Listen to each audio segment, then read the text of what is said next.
This episode is sponsored by NordProtect. In a world where data breaches are on the rise and identity theft is becoming more common, you have to take steps to protect yourself. NordProtect offers you everything you need to keep your identity safe, all in one easy place. It's built to help you safeguard your identity with advanced automation that works 24/7 on your behalf. Things like dark web monitoring, credit monitoring, security alerts, and more. And if the worst should occur, the platform walks alongside you for identity restoration. NordProtect plans come with financial coverage across a wide range of threats, from identity theft to online fraud and scams, so you are covered when it matters most. Get an exclusive 5% discount on NordProtect plans. Go to nordprotect.com/codestory and use the code CODESTORY at checkout. You can also find the link in the episode notes. That's nordprotect.com/codestory.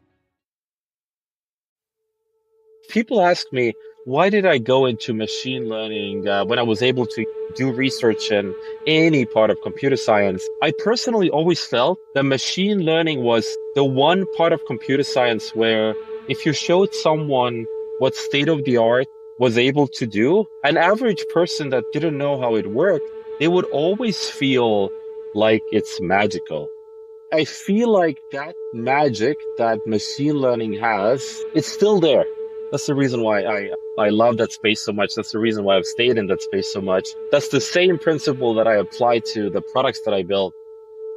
My name is Heiki Riesenkampf, and I'm the founder and CEO of Commonbase. This is Code Story, a podcast bringing you interviews with tech visionaries. I spent 6 months moonlighting. There's nothing on the back end. Who share what it takes to change an industry. I don't exactly know what to Took do next. many goes to get right. Who built the teams that have their back. The company is its people. The teams help each other achieve. I was proud of our team. Keeping scalability top of mind. All that infrastructure was Yes, we've been fighting it as we grow. total waste of time. The stories you don't read in the headlines. It's not an easy thing to achieve, mind Took it you. off the shelf and dusted it off and tried it again. To ride the ups and downs of the startup life. You need to really It's want it. not just about technology. All this and more on Code Story.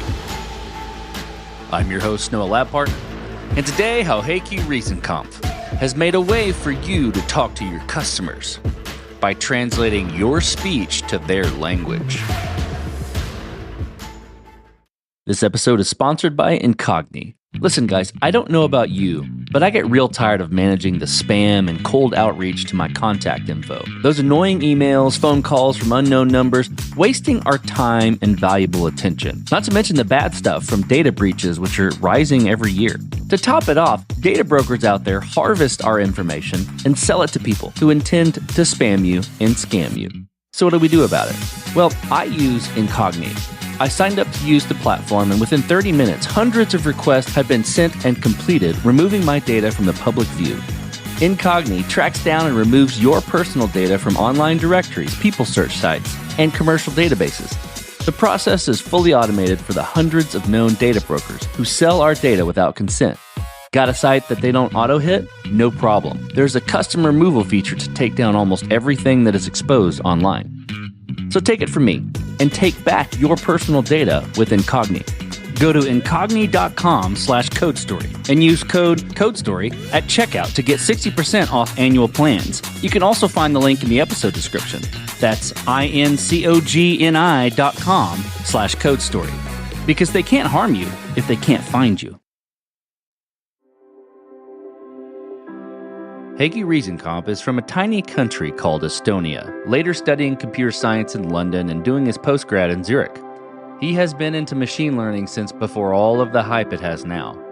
Outside of technology, he dreams of being a macroeconomist and spends a ton of time reading about the topic. He lives in New York now and frequently takes in the architecture, fashion, and local art scene.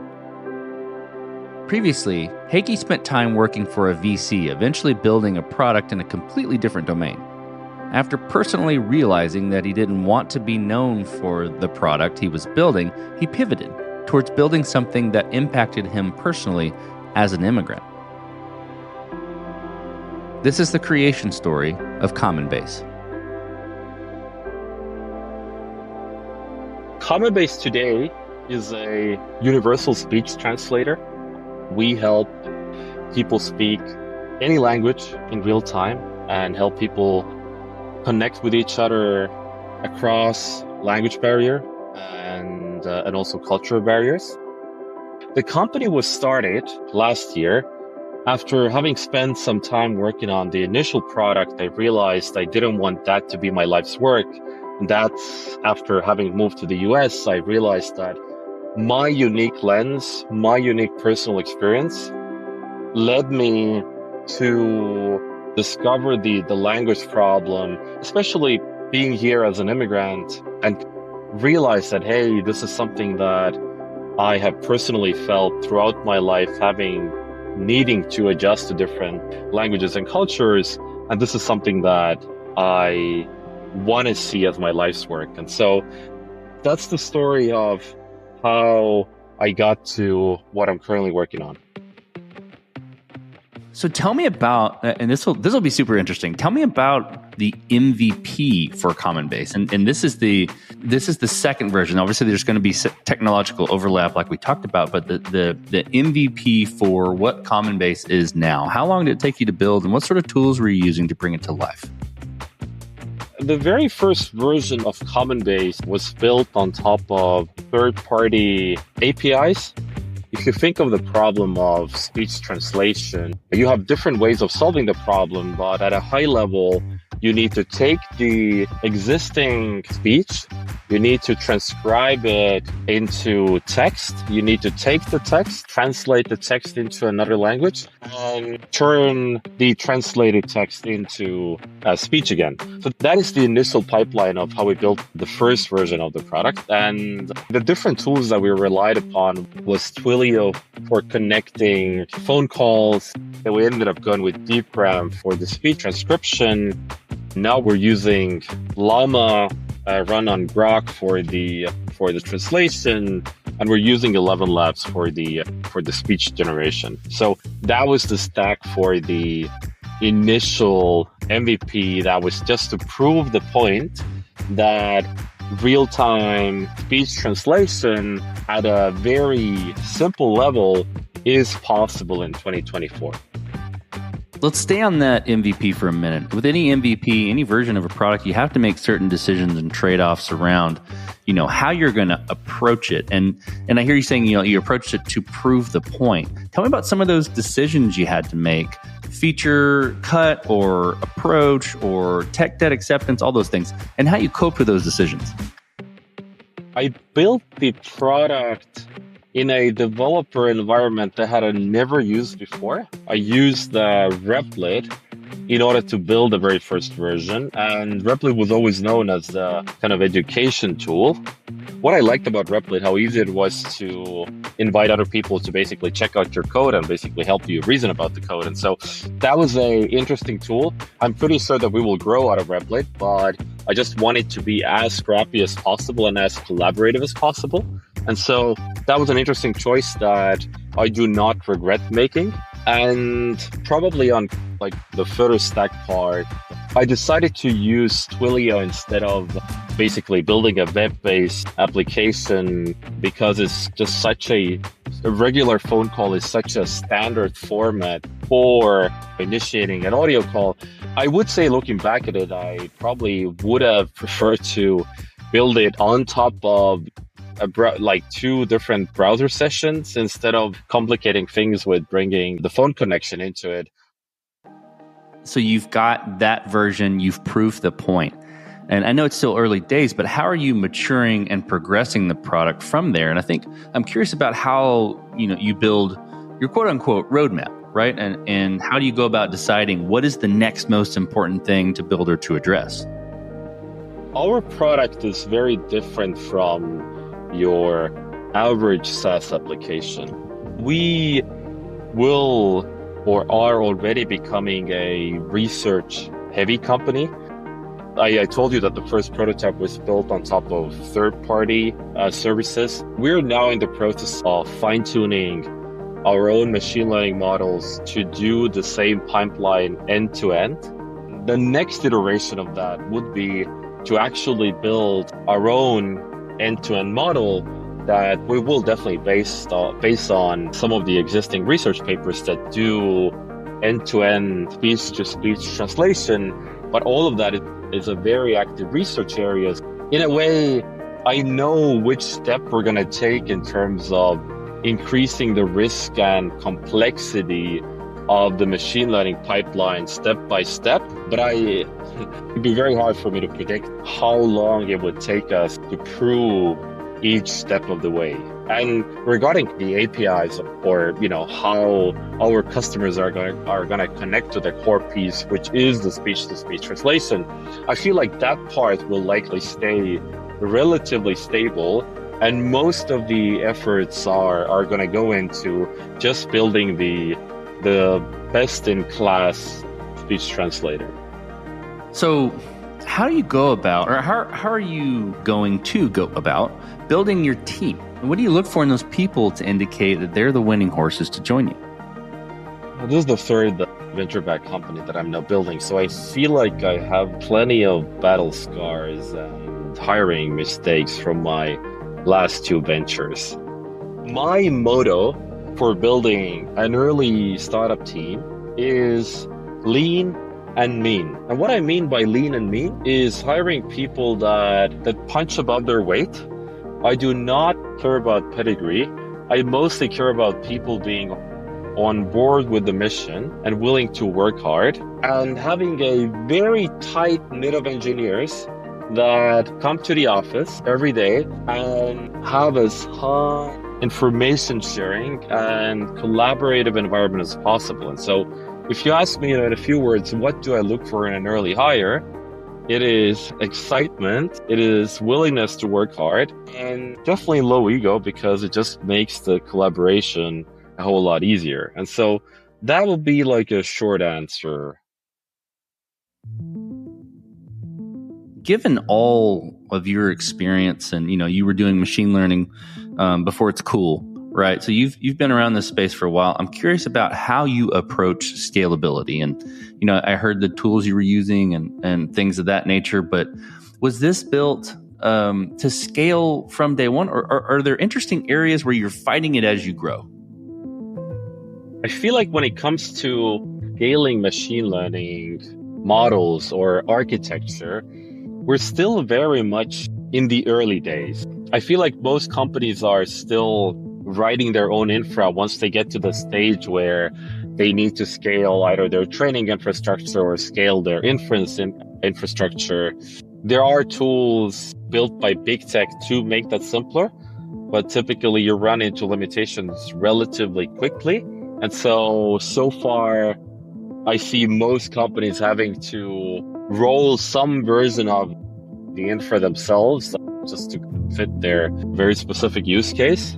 We plan to try to rely on kind of the cloud providers as long as possible.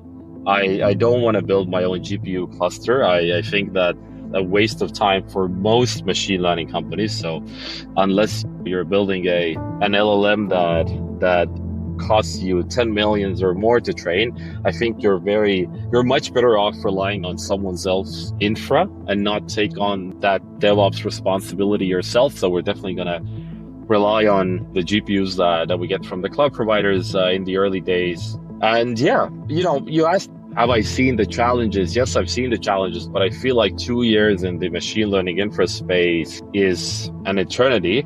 And so there will definitely be, new frameworks that we'll have to use, or will be new platforms that are probably going to be better pricing than they were a few years ago. And yeah, rely on your past experience, but approach every problem with a fresh mind and willing to be surprised by something new, better, making more sense than what made most sense 2 years ago. So as you step out on the balcony and you look across all that you've built thus far with Commonbase, what are you most proud of?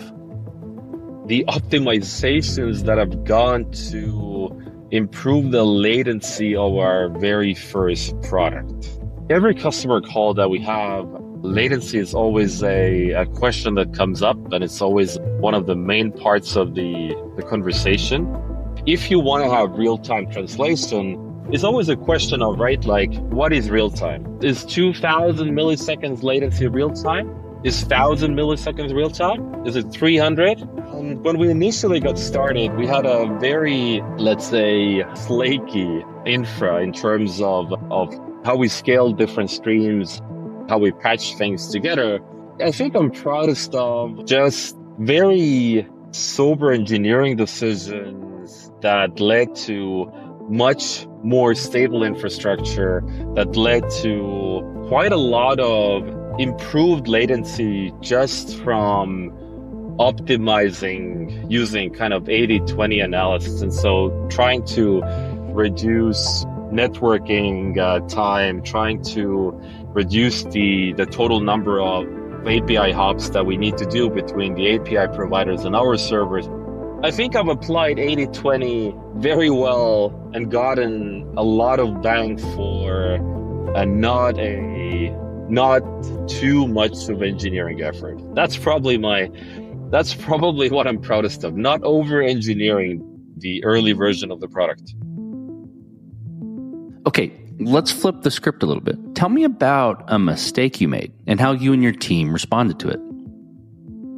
We had this bug where the longer the call got, the longer the delay in the original speech and translated speech. We could not figure out where that came from. It was a very strange bug. I initially thought there's a memory leak, but then we're using TypeScript as our stack, so I was a little bit surprised if it had been something that I would have had control over. And I threw a lot of weird different things against the wall to try to like chase it down. I knew that there was a feature that I added very early on, which was saving the raw audio from both calls into an audio buffer and then saving the file ourselves at the end of the call. And I never thought that such a simple functionality could be the cause of this delay. But then after a month of debugging and just like scratching my head, I just removed 2 lines of code to build the audio buffer up during the call. And all of a sudden the delay was gone. And I was like, damn, that was literally like, should have been the first candidate to like chase down. I personally feel like those things are much easier to find if you describe your problem and bug to an engineer that has nothing to do with the code.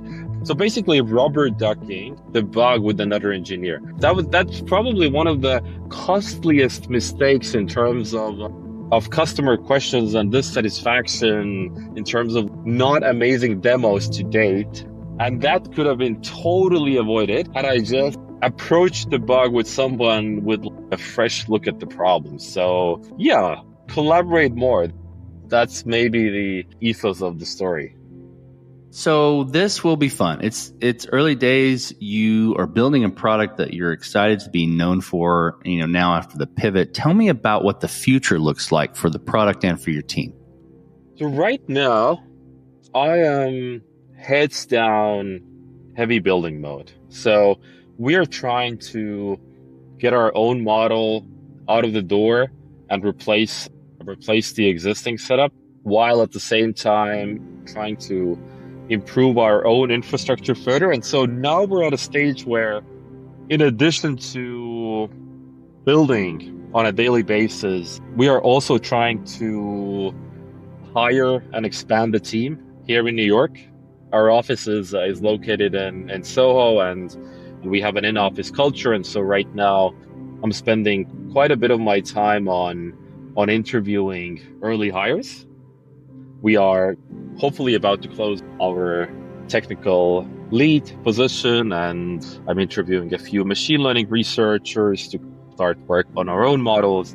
It's really a combination of building and then hiring to just have a best-in-class product that would basically, let's say, never fail to wow the customer away once we get to that stage of the company. And so I think we're going to be heads down building for the next 3 to 4 months, and then likely raise the next round in order to start getting even more serious about the research and the training our own models part.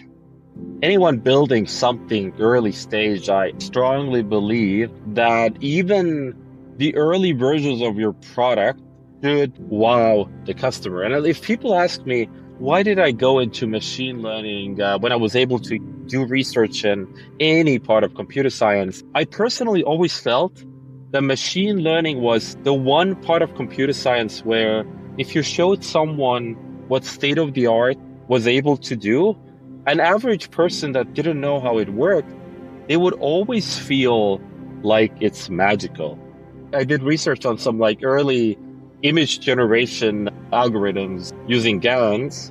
And anytime I would show what I was able to generate back in 2017 using a neural network, people were blown away. I feel like that magic that machine learning has, it's still there. And that's the reason why I love that space so much. That's the reason why I've stayed in that space so much. That's the same principle that I apply to the products that I build. I really want them to blow people away because that's the only way how to stay apart from the competition and in the sea of boring SaaS apps. Okay, let's switch to you. Who influences the way that you work? Name a person or many persons or something you look up to and why. The first person that comes to my mind is 100% my mom. My mom has always been one of the biggest inspirations in my life. I've always looked up to her because I just feel like she has always done a great job of being very high EQ and always understanding what makes people tick, but also at the same time just being a very kind and hardworking person. That's definitely my idol number one. I think on a second spot, I would probably just generally name a few very close friends of mine that are all in similar spaces like I am, building tech companies. And I feel like I have this group of 4 or 5 friends that I can bounce any problem off in my life, be it a personal problem, be that a relationship problem, be that a health problem, be that a work problem. They will always take the time to help me out and vice versa. And I feel like those people have been with me for years, and I'm sure that we're going to be there for each other for many years to come. And so I would say that small group of friends is definitely my inspiration and support rock number 2 in my life. Okay, so last question. So you're getting on a plane and you're sitting next to a young entrepreneur who's built the next big thing. They're jazzed about it. They can't wait to show it off to the world and can't wait to show it off to you right there on the plane. What advice do you give that person, having gone down this road a bit? The same thing that I mentioned before. I want to see why they care about the problem, and I want to see how either the product blowing me away or their enthusiasm about the problem and how they're solving it blowing me away. We live in an extremely noisy world, and so every entrepreneur out there needs to somehow stand out from the sea of mediocrity. And so I think really the 2 ways how to do that is either build something amazing or just be so excited about what you are about to build to make people excited to join your journey, be that as a fan, be that as a customer, be that as an employee, be that as an investor. But basically, just blow people away with the first interaction and make the world come along with your vision and mission. That's fantastic advice. I certainly agree with that. Well, Heiki, thank you for being on the show today, and thank you for telling the creation story of Commonbase. Yeah, thank you so much for that, Noah. And this concludes another chapter of Code Story.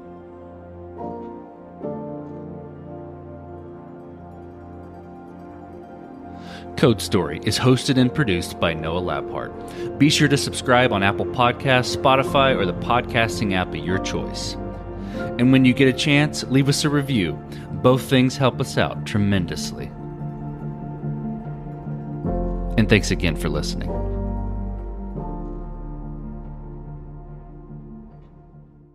If you're a podcast host, listen up, this one's for you. My name is Allie Jackson. I'm the host of Finding Mr. Height, a dating and relationship podcast that I've been doing for 4 years now, sharing my positive and practical approach to dating that's built on my own life experience. And I wanted to share another experience that I've had, my secret behind monetizing my show. It's called Red Circle, and I was just telling my colleague about how much I love their platform. With Red Circle, not only am I getting a seamless hosting experience, but I also love the support I receive in ad sales. It's not just typical ad sales either. It's targeted opportunities based on my show and my life. And the platform is super simple. You just set your preferences and Red Circle matches you with sponsors that align with your show. You can vet every opportunity and their platform gives you great analytics. More recently too, my Red Circle team has brought me opportunities outside of my podcast on social media to really augment the podcast partnerships, bring them full circle. I just can't recommend them enough. If you want to give it a try, go to redcircle.com to get your free trial. That's redcircle.com for a free trial.